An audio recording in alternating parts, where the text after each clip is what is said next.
Hello students, welcome to IAS by Heart. Welcome to today's comprehensive editorial analysis. இன்னைக்கு எடிட்டோரியல்ல ரெண்டு முக்கியமான விஷயம் பத்தி பேசியிருக்காங்க. ஒன்னு draft science and technology innovation policy and the new IT rules 2021. இந்த ரெண்டு பத்தின positives negatives இது ரெண்டையும் அனலைஸ் பண்ற மாதிரி there are two or three articles. இதுக்கு முன்னாடி I just want to give you a brief or gist about what these are. அதோட important provisions and what are the new things, the previous provisions என்னென்ன differences அதெல்லாம் கொடுக்கணும்னு நினைச்சேன். So in this video we'll be looking in detail about these two items. So without any further delay, let's get into today's video. So first let's look at the draft National Science and Technology and Innovation Policy STIP. This was uploaded by Department of Science and Technology on its website, and they asked for any other revisions or any other things that has to be added in the policy, etc. So in the policy or the overall philosophy என்னன்னு பார்த்தோம்னா, unlike the previous policies which were largely top driven in formulation, this is the fifth international science and technology policy. இது உங்களுக்கு prelims க்கு use ஆகும். Okay, they follow the core principles of being decentralized, அதாவது everything that has to be done by the government only அப்படின்னு இல்லாம decentralize பண்ணிருக்காங்க. Evidence informed, they promote research that is based on some evidence. அதாவது ஃபர்ஸ்டே ஒரு result வச்சுட்டு அந்த result மூலமா அந்த ரிசல்ட்டை ப்ரூவ் பண்றதுக்கு ரிசர்ச் நடத்தாம ஒரு எவிடன்ஸ் வச்சுட்டு ரிசர்ச் பண்றதுக்கு. And bottom up approach, experts driven, that is people who are already in the field அவங்க drive பண்ற மாதிரி ஒரு research, and inclusive of all people. So this is the overall philosophy. Let's move on to the aim and vision to achieve technological self-reliance. In the points alla neenga unga mains answer la eludinga it will look really rich and position India among the top 3 scientific superpowers. Scientific superpowers la ipo yaar irukana US, apra China and various other countries. Nama aim of this is to become one of the top 3 superpowers. Why can't we be? Because we have the population, namak already history irukku. History la we have various scientists like Aryabhatta, Panini, nama நிறைய பேர் இருக்காங்க. So scientific டெம்பருங்கிறது நம்ம டிஎன்ஏலே இருக்கு. So why can't we achieve this? To attract, nurture, strengthen and retail critical human capital through people-centric science and technology innovation ecosystem. அதாவது if somebody wants to develop something, they have a new idea னா அவங்கள வச்சு எப்படி அந்த scientific விகரை நம்ம இன்னும் promote பண்ணுறது அப்படி பார்க்குறோம். நாட் சயின்ஸ் ட்ரிவன் ஆர் என்ன சொல்கிறது ஃபினான்ஸ் ட்ரிவனாக இல்லாமல் இவ்வளோதான் ப்ராஜெக்ட் அலோகேட் ஆகிருக்கு மணி, அந்த மணிக்கு ஏற்ற மாதிரி ரிசர்ச் பண்ணுங்கள் அப்படின்னு மக்கள் என்கரேஜ் பண்ணாமல் பீப்புள் சென்ட்ரிக்கான ரிசர்ச்சாக மாற போகிறோம். To double the number of full-time equivalent researchers, because as I told you in many times, the researchers to population ratio in India is very very low. We are almost only 51 researchers per 1 lakh population. China la எடுத்துக்கிட்டீங்கன்னா 111, almost double times இருக்கு. So அந்த மாதிரி number of researchers, full-time researchers increase பண்ணணும். அப்புறம் gross domestic expenditure on R&D அது வந்து we have to increase. It is merely only 0.6% or 7%. Israel எடுத்துக்கிட்டிங்கன்னா they spend about 4% of GDP. US, China at least 2% of their GDP. So நம்ம இப்போ வந்து 0.6 to 0.7% of GDP to R&D. This is very very small. So we have to improve that. And private sector contribution to JERD every 5 years. இது எல்லாத்தையுமே every 5 years we have to keep on doubling. Private sector contribution அவங்களையும் நம்ம rope in பண்ணுறதுக்கு பார்க்குறோம். To build individual and institutional excellence, அதாவது individual excellenceயும் நம்ம increase பண்ணணும், institutional அதாவது இப்போ IISc பெங்களூர் இருக்குன்னா அதோட எமினன்ஸையும் நம்ம இன்னுமே increase பண்ணணும் with aspiration to achieve the highest level of global recognition and awards in the coming decade. The number of Nobel Prize winners இந்தியாவிலேருந்து எடுத்துக்கிட்டிங்கன்னு பார்த்தீங்கன்னா it is very less in the science field. அதை நம்ம எப்படி increase பண்ணுறது, அந்த மாதிரி highest அச்சீவ்மெண்ட்ஸ்க்கு aim பண்ணணும் அப்படிங்கிறது தான் இந்த பாலிசியோட aim. To capture the aspirations of new future ready India by ensuring active participation. இதெல்லாம் நம்ம முக்கியமாக ஏன் பண்ணுறோம் அப்படின்னா India has a huge demographic dividend. அதாவது people in the youth population are more. அவங்கள யூஸ் பண்ணிக்கிற மாதிரி சயின்ஸ் அண்ட் டெக்னாலஜி நம்ம யூஸ் பண்ணணும். shared responsibility, equitable ownership of all stakeholders, transforming the national science and technology innovation landscape, maintaining the delicate balance between India's indigenous capacity and global interconnectedness. India, for example, if medicine we have a unique thing called Ayush. Okay, அந்த மாதிரி இந்தியாவோட uniqueness என்ன, அது global லெவலில் நம்ம எப்படி அதை வச்சு இன்டர்கனெக்ட் பண்ணலாம், வேக்சின் டிப்ளமசி அந்த மாதிரி வச்சுட்டு எப்படி ஒரு சயின்ஸ் அண்ட் டெக்னாலஜி டிப்ளமசி ரேஞ்சுக்கு நம்ம எடுத்துகிட்டு போகிறது அப்படிங்கிறது தான் இந்த பாலிசியோட aim. Why do we need this? For India to march ahead on sustainable development pathway to include economic development, social inclusion, environmental sustainability. So EES, economic, environmental and social sustainability, for achieving Atmanirbhar. In this term is very prominently used in newspapers after our Prime Minister's speech. So Atmanirbhar, அதாவது self-reliant India வேணும்னா கண்டிப்பா economically we have to be self-reliant, environmentally less damaging technology use பண்ணணும், and social inclusion should be more. Inequalities குறைக்கணும். அதுக்கு science and technology எப்படி use ஆகும் அப்படிங்கிறதுக்காகலாம் தான் இந்த பாலிசி ஃப்ரேம் பண்ணியிருக்காங்க. A greater emphasis may be needed on promoting traditional knowledge system, developing indigenous technologies and encouraging grassroots innovations. The emergence of disruptive and impactful technology poses new challenges, because one of the apprehensions illana one of the rumors about COVID is அது வந்து it was created in a lab அப்படினு சொல்றாங்க. So இது artificially created அந்த மாதிரி நிறைய human made artificial threats நிறையவே இருக்கு. அப்படி இருக்கும்போது டெக்னாலஜியை ஒரு சேலஞ்சா மாறிட்டு இருக்க சமயம் அதை டேக்கிள் பண்றதுக்கு மறுபடியும் we have to use technology only. அதுக்கு நம்ம என்ன பண்ண போறோம் அப்படிங்கிறதையும் யோசிக்கிறதுக்கு தான் இந்த policy. The COVID-19 pandemic provided a compelling opportunity for research and development institution, academy, industry. இது எல்லாருமே for example இப்போ academia இருந்தால் தான் bright students நமக்கு கிடைப்பாங்க. அவங்க இண்டஸ்ட்ரியில் ஒர்க் பண்ணணும், அந்த industry have to promote R&D. இது மூணும் சேர்ந்தால் தான் வேக்சின் அப்படின்னு நமக்கு ஒன்று இப்போது இந்த கோவிட் டைமில் நமக்கு கிடைச்சது. இவங்க 3 பேரும் இன் கொலாபரேஷன் ஒர்க் பண்ணதுனால. ஸோ இவங்க 3 பேரோட கொலாபரேஷன் எவ்வளோ இம்பார்ட்டன்ட்ங்கிறத நம்ம இந்த கோவிட் டைமில் கண்டுபிடிச்சிட்டோம், அதை நம்ம பார்த்துக்கிட்டோம். ஸோ அதை நம்ம மிஸ் பண்ணக்கூடாது. The new science and technology innovation policy aims to bring about profound changes through short-term changes, medium-term changes, long-term mission mode projects. இது எல்லாமே நமக்கு என்னென்ன அப்படிங்கிறத we have to understand by building a nurtured ecosystem that promotes research and innovation on the part of both individuals and organizations. So இதோட important provisions என்ன? We are getting to the serious part. Important provisions என்ன? இப்போ உங்களையே ஒரு summarise பண்ணி 10 provisions எழுதுங்க அப்படின்னு மெயின்ஸில் கொஷின் கேட்குறாங்கன்னா what are the important points that you can write, அதை தான் இதில் சொல்லியிருக்கேன். First related to equity and inclusion. First of all நம்ம சொன்னோம் inclusion is important, environment is important, economy is important. So இன்க்ளூஷனுக்கு என்னென்ன, ஜெண்டர் ஈக்குவாலிட்டிக்காக என்னென்ன ஸ்டெப்ஸ் எடுத்திருக்காங்க? At least 30% representation will be ensured for women in all decision making bodies, as well as spousal benefits to be provided to partners of scientists belonging to the LGBTQ community. முக்கியமாக women representation அதிகம் பண்ணணும். Stem கோர்சஸில் women representation இந்தியாவில் ரொம்ப கம்மியாக இருக்காங்க. So அதை promote பண்ணுங்கிறதுக்காக இந்த 30% reservation இப்போ சொல்லியிருக்காங்க. அதே மாதிரி people who are belonging to LGBT community, அவங்களுக்கு ஸ்பௌசல், அதாவது அவங்க ஹஸ்பண்டோ ஒய்ஃபோ அவங்களுக்குமே பெனிஃபிட்ஸ் இருக்கும் அப்படிங்கிறாங்க. It should be LGBTQ plus community should be included in all conversations related to gender equity. அதாவது இவங்களை ரெப்ரசன்ட், இப்போ ஒரு மேனேஜ்மெண்ட் போர்டு, ஒரு டெசிஷன் மேக்கிங் பாடி இருக்குன்னா இவங்க கம்யூனிட்டியிலேருந்தும் ஒருத்தர் 2 பேர் இருக்கணும் அவங்க இன்ட்ரெஸ்ட்டை ரெப்ரசென்ட் பண்ணுறதுக்கு. To safeguard their rights and promote their representation and retention in the science and tech sector. Because அவ்வளோ டிஸ்கிரிமினேஷன் ஃபேஸ் பண்ணி அவங்க இந்த செக்டாருக்குள்ளே வந்திருக்காங்கன்னா அதுவே ஒரு பெரிய அச்சீவ்மெண்ட். அவங்களுக்கும் நம்ம ஒரு பிளாட்ஃபார்ம் கொடுக்கணும் to tell about their needs. Child care benefits are proposed to be made gender neutral and flexible work timings, adequate parental leave are to be offered to cater to maternity, childbirth and child care. Because முக்கியமாக women வெளியில் போகிறதுக்கு முக்கியமான reason ஒன்று marriage, இன்னொன்று maternity, இன்னொன்று motherhood. இது 3 தான் reason. இப்படி இப்போ குழந்தை பிறந்துருச்சுன்னு லீவ் போடுறவங்க, ப்ரெக்னெண்ட்டாக இருக்கேன்னு லீவ் போடுறவங்க, அப்புறம் வந்து மேரேஜ் ஆயிடுச்சு என்னால் இந்த ஃபீல்டில் கண்டினியூ பண்ண முடியாது எங்கள் வீட்டில் ஒத்துக்குமானே, அந்த மாதிரி இந்த 3 MMM தான் விமன் வெளியில் போகிறதுக்கான ரீசன். இந்த 3லையுமே விமன் போகாத அளவுக்கு நம்ம இன்னும் நிறைய ஆப்பர்ச்சுனிட்டிஸ் கொடுத்துட்டோன்னா எப்படி இருக்கும்? ஃபார் எக்ஸாம்பிள் மேரேஜ்க்கு அப்புறமும் அவங்க கண்டினியூ பண்ணலாம், வீட்டில் இருந்தே ரிசர்ச் கண்டினியூ பண்ணலாம். ரிசர்ச்சர் அப்படின்னா நம்ம டிப்பிக்கலாக நம்ம மைண்டுக்கு வர லெபார்ட்டரியில் ஒயிட் கலர் கோட் போட்டுட்டு ரிசர்ச் பண்ணவங்க மட்டும்தான் ரிசர்ச்சர்ஸ் இல்லை, நீங்கள் உங்கள் வீட்டில் இருந்தே ரிசர்ச் பண்ணலான்னு அவங்களை என்கரேஜ் பண்ணுறது. இன்னொன்று மெட்டர்னிட்டி லீவை அவங்களுக்கு ஃப்ளெக்சிபிள் ஆக்கி தருது. மதர்ஹுட் இப்போது இனிஷியலாக பேபி அவங்க குழந்தை இப்போ தான் பிறந்திருக்குன்னா அவங்க father parental leave, paternal leave, maternity leave இல்லாமல் பெட்டர்னிட்டி லீவும் தருது. அந்த மாதிரி மாற்றி மாற்றி தருது. ஸோ இந்த மாதிரி நம்ம நிறைய மெஷர்ஸ் எடுக்கிறதுனால we can retain women in this field.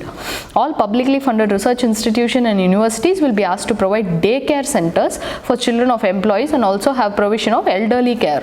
அதாவது அப்பா அம்மா அவங்கள பார்த்துக்கிறதுக்காக நான் வீட்டில் இருக்கேன் அப்படின்னு சொல்கிறதா இருக்கட்டும், இல்லை குழந்தைங்கள பார்த்துக்கணும்னு வீட்டில் இருக்கிறேன், அது எதுவுமே தேவையில்லை, நீங்கள் வேலைக்கு வந்தால் போதும், we'll take care of everythingங்கிற மாதிரி the government has become friendly to it.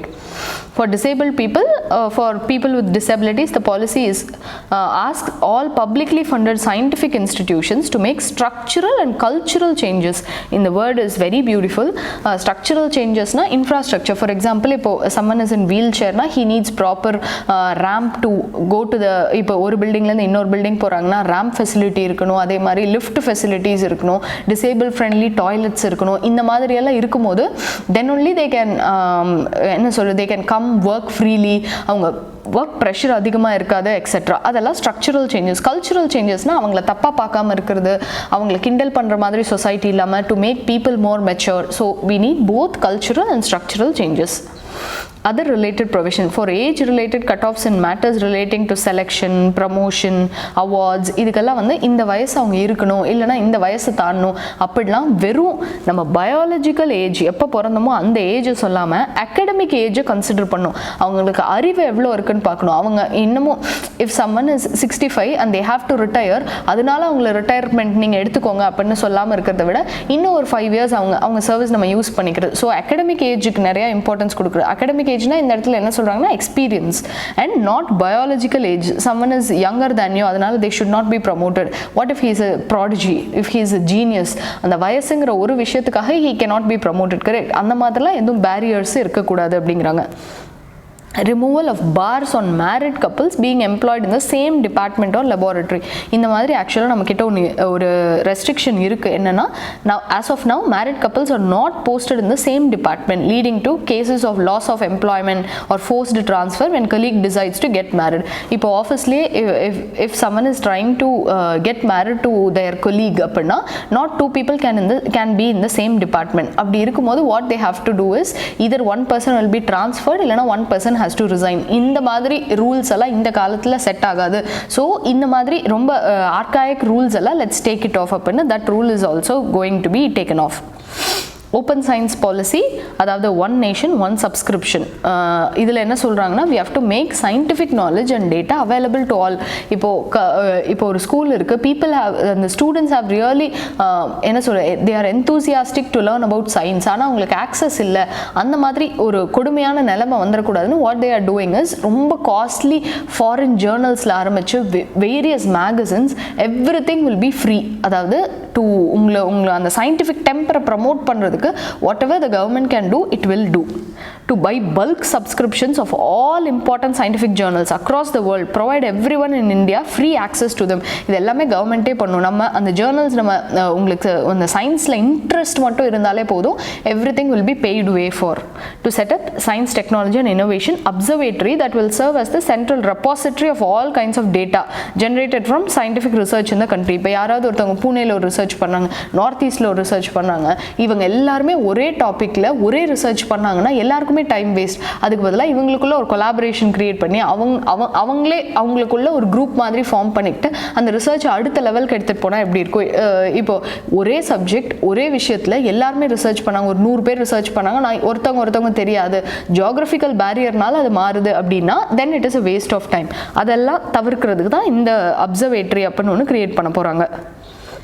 Research and education, it proposes to establish education research centers ERC and collaborative research center to provide research inputs to policy makers and together stakeholders. இப்போ ஏதாவது ஒரு புது college இப்போ ஏதாவது ஒரு problem இருக்குது அப்படின்னா IIT students கூப்பிட்டு அவங்க சால்வ் பண்ண வைக்கிறது, அந்த மாதிரி ஒரு சுச்சுவேஷன் யோசிச்சுக்கோங்களேன். அந்த மாதிரி எஜுகேஷன் ரிசர்ச் சென்டர்ஸ்னு ஒன்று இருக்குது. அவங்க கிட்ட இருந்து நம்ம எப்படி பாலிசி இன்னும் பீப்புள் ஃப்ரெண்ட்லியாக எப்படி மாற்றலாம், what are the real on ground ப்ராப்ளம்ஸ்லாம் என்னென்ன அப்படின்னு நம்ம பார்த்துக்கிறதுக்கு தான் இது.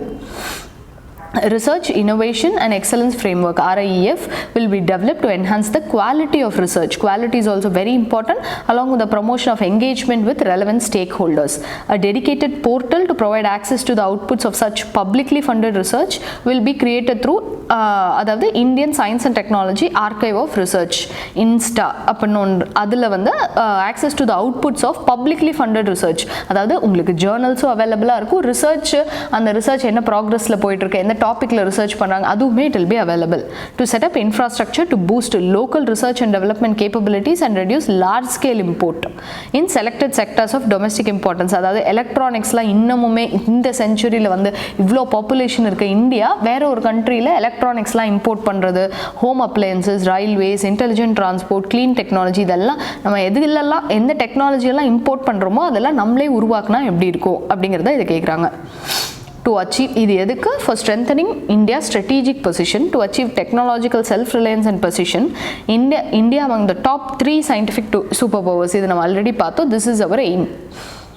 So to double the number of full-time equivalent resources, அப்புறம் gross spending increase பண்ணுறது, அப்புறம் establishment of strategic technology board that will bridge all strategic government departments and monitor all recommend technologies to be indigenously made. So போன science and technology innovation rulesக்கும் இதுக்கும் என்ன difference நீங்கள் பார்த்தீங்கன்னா, அது indigenous விஷயத்துக்கு அவ்வளோ இம்பார்ட்டன்ஸ் தரல. The 2013 policy did not give much importance to the indigenous technology நம்மளா யூஸ் பண்ணுறது. ஃபார் எக்ஸாம்பிள் இப்போ கெனல் இரிகேஷன்லாம் எடுத்துக்கிட்டிங்கன்னா நம்மளே அந்த ஏற்றம் அப்படிங்கிறத நம்மளே உருவாக்கியிருப்போம். அதை எப்படி இன்னும் டெக்னாலஜி யூஸ் பண்ணி மேனுவல் இல்லாமல் தானாகவே நம்ம அதை பண்ணுறது அப்படின்னு நம்மளே ரிசர்ச் பண்ணாத மாதிரி இண்டிஜினஸாக நம்ம யூஸ் பண்ண டெக்னாலஜி என்னென்ன அதை எப்படி பெட்டர் பண்ணுறது அப்படிங்கிறது இதில் ஃபோக்கஸாக வச்சுருக்காங்க. ஸோ இதெல்லாம் தான் இதில் இருக்க ரொம்ப important provisions. Have a look at this video, pass the video, listen to it again and again so that you will get a clear view. இது நீங்கள் தெரிஞ்சுக்கிட்டிங்கன்னா editorial and letters to the editor இந்த ரெண்டு இடத்துலையும் இந்த பாலிசியில் என்ன positives என்ன negatives ரெண்டுமே இருக்கும். This will give you to train your brain to make an inform decision. பாசிட்டிவ்ஸும் நமக்கு தெரியும், நெகட்டிவ்ஸும் நமக்கு தெரியும். So moving on to the next topic, the new Information Technology Rules 2021. இது வந்து recently the government has notified this IT, அதாவது Intermediary Guidelines and Digital Media Ethics Rules 2021. These new rules broadly deal with social media, அதாவது Google, Facebook அவங்களாமும் and over the top platforms யாருன்னா Amazon Prime, Netflix அந்த மாதிரி எதெல்லாம் வந்து நம்ம ஒரு பேமெண்ட் கட்டி சப்ஸ்கிரிப்ஷன் வாங்கி பார்க்குறோம்ல அதெல்லாம். These rules have been framed in exercise of powers under Section 87 of IT 2000 and in supersession of the earlier rules 2011. அந்த இந்த ரெண்டு வச்சு தான் இந்த புது ரூல்ஸ் ஃப்ரேம் பண்ணியிருக்காங்க. இதில் இருக்க ஒரு சின்ன முக்கியமான விஷயம்லாம் ஒரு சின்ன ஜிஸ்ட் மாதிரி சொல்லணும்னா, சோஷியல் மீடியாலாம் இனிமேல் என்ன பண்ணணும்? First, originator of content that authorities contain anti national. இப்போது நீங்கள் ஒரு மெசேஜை ஃபார்வர்ட் பண்ணுறீங்கன்னா உங்கள் மேலே ஒரு பாதி தப்பு தான் இருக்குது. If that message is wrong, இப்போ வந்து ஒரு ஃபேக் நியூஸு இல்லைனா ரொம்ப மார்ஃப் நியூஸு, கவர்மெண்ட்டுக்கு எதிராக இப்போ இந்தியாவை திட்டி அந்த மாதிரி ஏதாவது ஒரு மெசேஜ் இருக்குன்னா அதை ஃபார்வர்ட் பண்ணுறீங்கன்னா the onus lies on you have to be answerable. அதுவே அதை கிரியேட் பண்ணது யார் அப்படின்னு நம்ம கண்டுபிடிச்சோன்னா we can nip the bud. இது நம்ம ஃபர்ஸ்டே கண்டுபிடிச்சிட்டோன்னா அந்த ஃபேக் நியூஸ் ஸ்ப்ரெட் பண்ணாமல் நம்ம தடுக்கலாம். So we have to find the first originator of the content that authorities consider anti-national. If government feels that somebody is spreading some news that is against India or anti-national எலிமெண்ட்டாக ஏதாவது ஒன்று இருக்குது அப்படின்னா we can find the originator, appoint grievance officers and he have to resolve the complaint in 15 days. If somebody is spreading some இப்போ fake நியூஸாக இருக்கட்டும் இல்லை யாரையா பற்றி தப்பாக டிஃபேம் பண்ணுறதா இருக்கட்டும் அப்படின்னா ஒரு கம்ப்ளைண்ட் ரைஸ் பண்ணால் 15 டேஸில் அதை ரிசால்வ் பண்ணுறதுக்கு கிரீவன்ஸ் ஆஃபீஸர்னு ஒருத்தவங்களை அப்பாயிண்ட் பண்ணணும். File monthly compliance report and complaints received action taken. இது வரைக்கும் உங்களுக்கு வந்த கம்ப்ளைண்ட்ஸ்லாம் இல்லை, நீங்கள் என்னென்னலாம் ஆக்ஷன் எடுத்திருக்கீங்க இதை monthly social media companies have to follow. Digital news we have to follow the press council of India, cable TV networks acts and norms அதுபடி தான் நடந்துக்கணும். Self regulatory bodies to oversee adherence to code of ethics and IB ministry will oversight the mechanism. இவங்களுக்கு self ரெகுலேட்டரியாக இருந்தது, இப்போ IB ministry will also be overlooking them. OTT platforms, they have to classify the content into 5 age based categories. முன்னாடி U இல்லனா U bar A இல்லனா A, இது மூணு தான் இருக்கும். Now universal, அதாவது யார் வேணா பார்க்கலாம். U bar A 7+ years, அதாவது 7 வயசுக்கு மேல இருக்கவங்க பார்க்கலாம். 13 வயசு 16 and A content is for people who are above 18 years of age.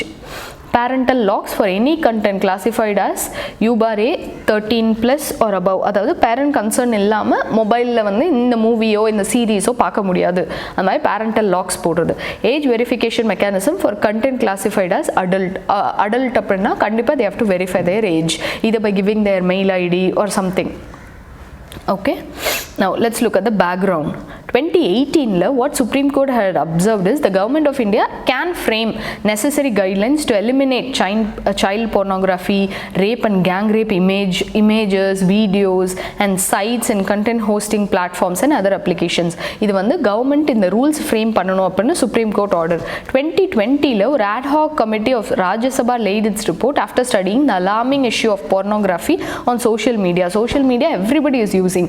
அதுல so much of content is related to pornography, அதனால it has to be reduced. Its effect on children, society as a whole, recommended for enabling identification of the first originator. இதுல எல்லாமே இப்போ யாரோ ஒருத்தவங்க ஒரு அசிங்கமான video upload பண்றாங்கன்னா who uploaded it, அதை நம்ம கண்டுபிடிச்சோம்னாலே we can curb him. இனிமே பண்றதுக்கு இனிமே அவங்க பண்ணவும் மாட்டாங்க. இந்த நியூஸ் வெளியில போனுச்சுன்னா people will be scared. இப்போ யார் வேணா எதை வேணா போடலாம், அப்லோட் பண்ணா அது தெரியவா போகுது அப்படின்னு இருக்கிறதுனால தான் fake news is spreading so fast.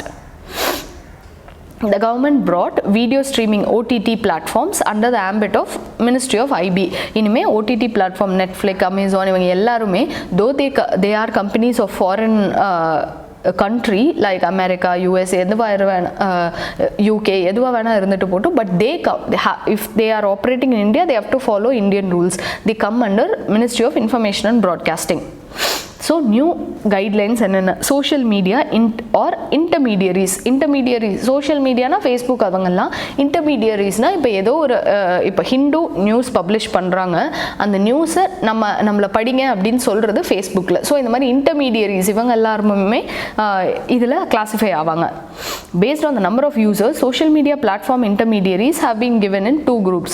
ஒன்று social media intermediaries, அதாவது பீப்புளை வேற ஒருத்தவங்களோட கனெக்ட் பண்ண ஹெல்ப் பண்ணுறதா சோஷியல் மீடியா. அந்த சோஷியல் மீடியாவுக்கு நடுவில் மேண்டேட் பண்ணவங்க தான் intermediaries. Significant social media intermediaries, அதாவது 50 lakhக்கு மேலே யூசர்ஸ் இருந்தால் இதில் யாரெல்லாம் வருவாங்க, கூகுள், ஃபேஸ்புக், ட்விட்டர், இவங்க எல்லாமே significant social media intermediaries. Due diligence to be followed. In case due diligence is not followed, safe harbor provisions will not apply to them. For example, இப்போ www.fakenews.com ஒன்று இருக்குது. அந்த fakenews.comங்கிற வெப்சைட்டோட லிங்க் ஃபேஸ்புக்கில் வந்ததுன்னா எங்களுக்கும் அதுக்கும் பொறுப்பு இல்லை, நாங்கள் ஒன்றும் அந்த நியூஸ் போடல. அவங்க வெப்சைட்டோட லிங்க்கை யாராவது ஷேர் பண்ணியிருந்தாங்கன்னா அது எங்களோட நியூஸ் ஃபீடில் வரும் அப்படின்னு சேஃப் ஹார்பர் ப்ரொவிஷன்ஸ் வச்சு இனிமேல் ஃபேஸ்புக் தப்பிச்சுக்க முடியாது.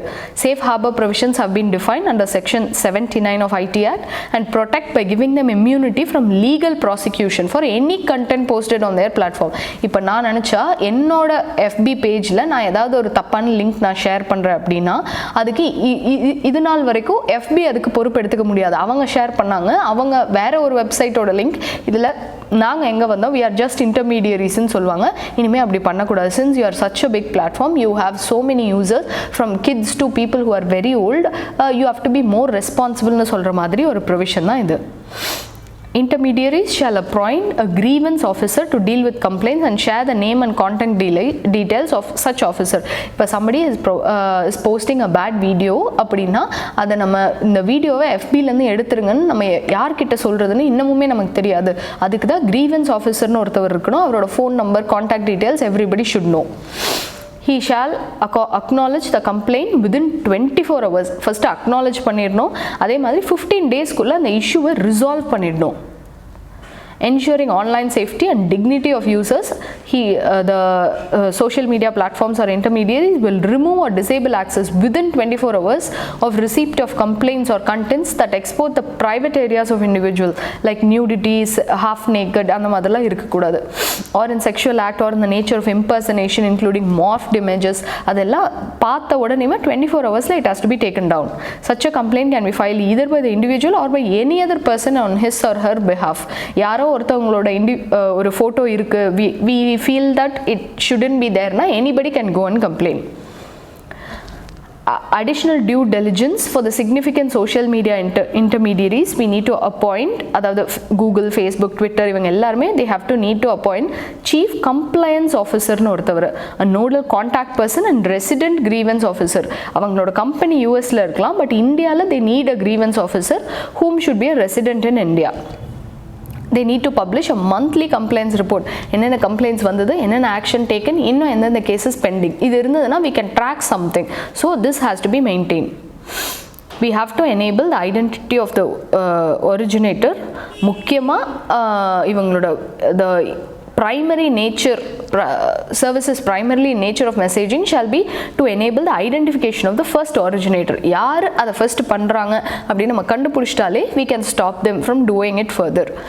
It is required only for the purpose of prevention, detection, investigation, prosecution or punishment of an offence related to sovereignty and integrity of India. எதுக்கெல்லாம் இந்த மாதிரி பண்ண முடியும் அப்படிங்கிற அந்த கிரைட்டீரியாவும் சொல்லியிருக்காங்க. sovereignty and integrity of India threaten பண்ணாலோ, security of the state threaten பண்ணா, இல்லை பக்கத்தில் இருக்க நேஷன்ஸ் ஒரு ஃப்ரெண்ட்லி ரிலேஷன்ஸ் கெடுக்கிறது, or public order, incitement to an offence, அதாவது ஏதாவது ஒரு தவறான செயலை தூண்டுறதுக்கு ஹெல்ப் பண்ணாலோ, or in relations with rape, sexually explicit material, child sex abuse, etc. with an imprisonment of not less than 5 years, minimum 5 years. Minimum 5 years imprisonment இவங்களுக்கு நம்ம தந்தே ஆகணும் அந்த originator of the newsக்கு. Removal of unlawful information and intermediary upon receiving actual knowledge in the form of an order, அதாவது by a court or appropriate government notify பண்ணாலோ, they should not host or publish any information which is prohibited under the law because of either sovereignty and integrity, public order, friendly relation. இது affect பண்ணுற எந்த ஒரு விஷயமுமே ஒரு court ஆர்டரோ கவர்மெண்ட்டோ சொல்லிட்டா it should not do it. இது வந்து நீங்கள் கொஞ்சம் யோசிச்சிங்கன்னா தெரியும், இது ரொம்ப கான்ட்ரவர்ஷியலான ப்ரொவிஷன். இந்த கவர்மெண்ட் அவங்களுக்கு எப்படி வேணால் ஏற்ற மாதிரி மிஸ்யூஸ் பண்ணிக்கலாம். இந்த அக்கௌண்ட்ஸ்லாம் நீங்கள் பிளாக் பண்ணலன்னா யூஆர் வயலேட்டிங் ஐடி ஆக்ட் அப்படின்னு கூட சொல்லிடலாம். So I'm just listing you the provision. You have to think over what are the problems, இது எப்படி எல்லாம் மிஸ்யூஸ் பண்ணலாம், அதை எப்படி மிஸ்யூஸ் பண்ணலாம், you have to think. Rules for new publishers and OTT platforms and digital media. OTT platform, Netflix, Amazon Prime இவங்கெல்லாம் OTT platform call as the publishers of online curated content would self classify. அவங்களா ஒரு மூவியோ ஒரு TV சீரீஸோ they have to classify it based on 5 age based categories. நான் சொன்ன மாதிரி U A+7, U bar A+13+, U bar A16+ and A, அதாவது people who are only above 18 years. அதே மாதிரி நான் சொன்ன மாதிரி parental lock for content classified as U bar A13+. அப்புறம் age verification for A category of news ஐட்டமோ இல்லை என்ன ஒரு டிவி சீரீஸோ எதை பார்க்கணுன்னாலும் age verification for A content.